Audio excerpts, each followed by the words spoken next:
Right, so I'm almost at the end of my increases for this corner to corner, because it is at the length and the width that I would like. So I'm just going to do my last square, and then I'm going to show you what to do. So that is my last square. So what we're going to do is we are going to turn the work so that we're looking at it like this. You will have to readjust the hook, and then what we're going to do is we're going to go in there and we're going to slip stitch along. So we're going to do 1, 2, 3, come on, like that, and then we're going to slip stitch into this space like we would usually, and then we're going to do our chain 3, 1, 2, 3, and we are going to do our 3 doubles, and then we're going to keep going along as we were before. So I will work to the other side, and then I will show you what to do again to do the decrease. Okay, so I'm just working my 3 doubles, and then I'll meet you at the other side. I should point out now that if you decrease here and then you follow the row and you decrease at the other end, you're going to get a perfect square.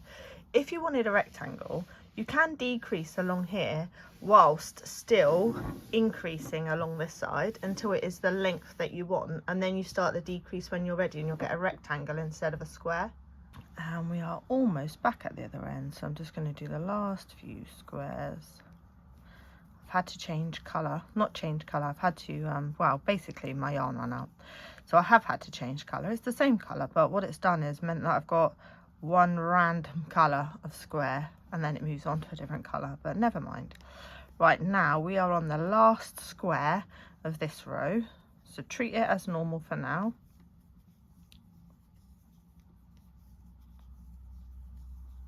And then what we're going to do is we are going to chain in this space here, and then we are going to turn our work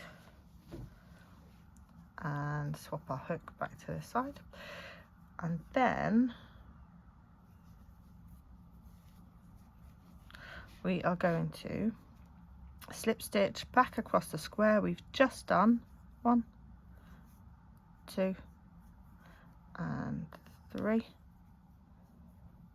slip stitch into the space we normally work in, and we're going to chain 3, 1, 2, 3, and we are going to work it like we normally do. Now I'm going to work back to the other end, and I will show you one more time. And here we are at the other end of the row, so we're going to treat this square like normal, do 3 doubles in there, then we are going to slip stitch to the top here, then we are going to turn our work,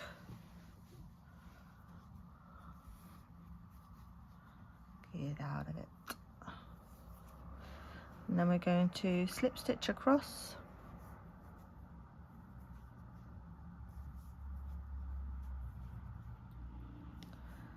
slip stitch back into this space here, and as you can see you've got a nice straight edge for your decrease, and then we're going to chain 3, 1, 2, 3, and then we are going to do 3 doubles, and we're going to work our way along back to the other end, and then you just keep decreasing until you get back to your corner, and then I will meet you there.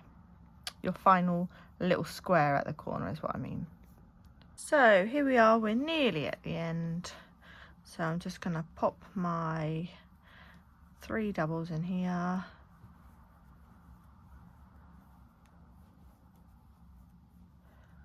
then slip stitch, and then 1, 2, 3, then 3 doubles in here, and then we're going to slip stitch into here, then we're going to turn our work, and we are going to slip stitch across here. I'm just going to move my hook around because I don't like how that felt.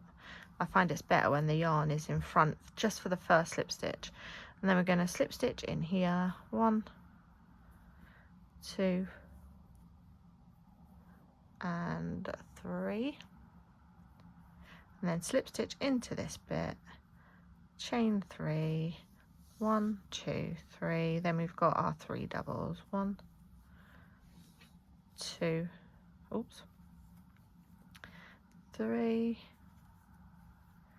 and then we're going to slip stitch in here. Now, just because of the edge, I always slip stitch back to the corner. That is personal preference, you don't have to, but I just think it looks better that way. 1, 2, and then 3. And then this is where I just fasten off. And that is the end of the corner to corner blanket. Obviously you've got some ends. Now this one here, this is how I sew it in. I am going to turn it around because I always work this way, I don't know why. But I go down the stitch like this so that it's sort of invisible. And then I go through here. And then I go through this loop here. And then I go down through this one here. So I just go through there and through that bit there, because again, that makes it invisible. But then what I do here is I go over this loop, but then I go back through where I've just been, because what that does is it means that it has to work 2 ways, so it's less likely to come out because it has to go 2 ways. It's not just, you can't just pull it one way. So for example, I'll just hold it a second. If we snagged this bit, it would come out, but it would only come out as far as there. It wouldn't pull the whole thing out.